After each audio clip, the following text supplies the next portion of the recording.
आज ब्रह्मा कुमारी संस्थान का हर सदस्य दादी रतन मोहिनी जी की यादों में डूबा हुआ है। हर कोई दिल की गहराइयों से उनके साथ के सुनहरे पलों और प्रेरणादायी शिक्षाओं को याद कर रहा है।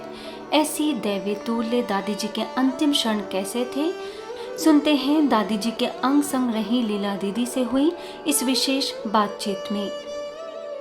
और जब भी दादी को बुलाओ तो दादी देखती थी, मुस्कुराती थी थोड़ा सा, और फिर उसके बाद रिस्पॉन्ड भी देती थी, गर्दन हिलाती थी। बोला दादी आप चलेंगी घर, मधुबन चलेगी, मधुबन आपको बुला रहा है, टीचर्स आपको बुला रही है आपको। कहती हाँ मैं सबसे मिलूँगी, मैं चलूँगी। मैं बोला दादी जल्दी चलेंगे आपको ठीक है। मैं दादी बोलती ठीक है हम जल्दी चल लें। दादी बोला नहीं लेकिन बोला हाँ ठीक है। लेकिन मुस्कुराना, रिस्पॉन्ड देना, गर्दन हिलाना, ये सब दादी करती थी। भले मुख से नहीं बोलती थी लेकिन ये सब करती थी दादी, ये सब कुछ। कोई ऐसा पल आपको लगा कि दादी जी अभी ठीक हो रही, करना ऐसा कुछ? मेरे को कल विश्वास था जब बीपी अप डाउन हो रहा था ना, जब बीपी वापस आ रहा था तो लगता नहीं धीरज रखो, हो जाएगा, धीरज रखो हो जाएगा।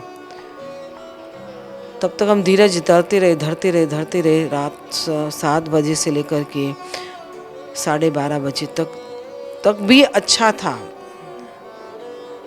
12:30 के बाद 1 बजे 1:10 पे बजे दादी का, पहले डॉक्टर ने बोल चुका था कि शरीर नहीं दे रहा है साथ, लेकिन फिर भी हमने विश्वास रखा कि नहीं दादी ठीक हो जाएगी, दादी ठीक होगी। डॉक्टर की बहुत कोशिश हुई कि किसी भी तरह से ये व्यक्ति को हमारा काम है बचाना, लेकिन बीपी जो आना चाहिए ना वो बीपी नहीं आ रहा था ऊपर।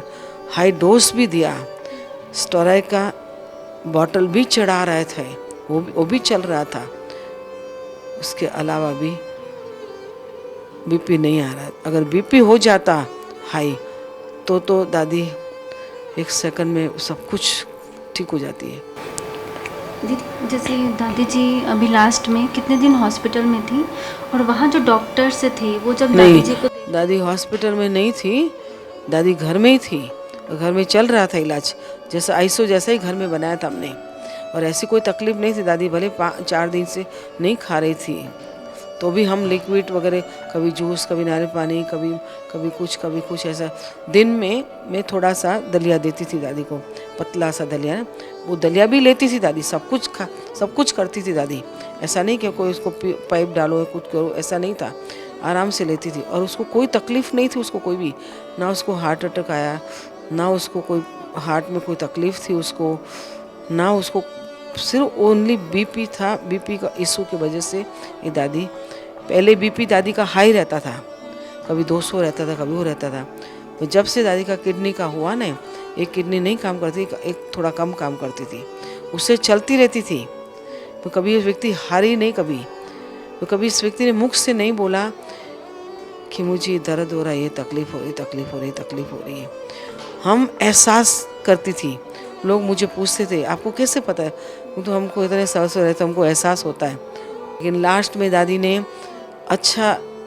लास्ट में 12:30 बजे इतना ज़ोर से हाथ पकड़ के रखा था मेरा, छोड़े नहीं, और मुट्ठी बंद करे तो छूटे नहीं मुट्ठी, ना भाई से हिले ना मेरे से हिले। वो जैसे एक अंगत के तरह थी व्यक्ति ये। अगर इसको माँ एक हिला नहीं सकता था इसको कोई, भाई तो जो भाई भी नहीं हिला सकता था। वो इतना अंगत की तरह थी व्यक्ति वो। हॉस्पिटल में लास्ट में भी ये इसका थी अवस्था उसकी, ये कि हिली नहीं दादी। अंत तक पे पावरफुल व्यक्ति थी ये।